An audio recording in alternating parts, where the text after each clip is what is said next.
قال اللہ تعالی ان الصلاۃ تنہی عن الفحشاء والمنکر، اللہ تعالیٰ کا ارشاد ہے بے شک نماز روکتی ہے انسان کو بے حیائی اور گناہ سے۔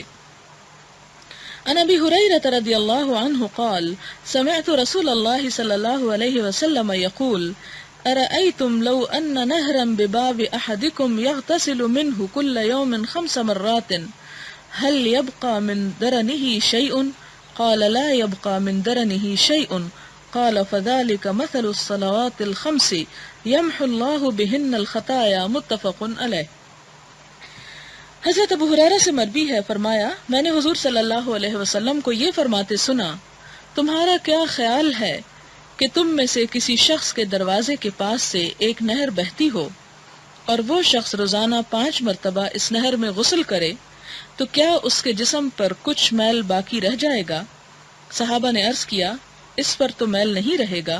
فرمایا 5 نمازوں کی مثال بھی ایسی ہی ہے، اللہ تعالیٰ ان کے ذریعے گناہوں کو مٹا دیتا ہے، یعنی انسان گناہوں سے اس طرح دھل جاتا ہے جیسے دن میں 5 دفعہ نہانے سے انسان کا جسم ہر طرح کی میل کچیل سے پاک ہو سکتا ہے۔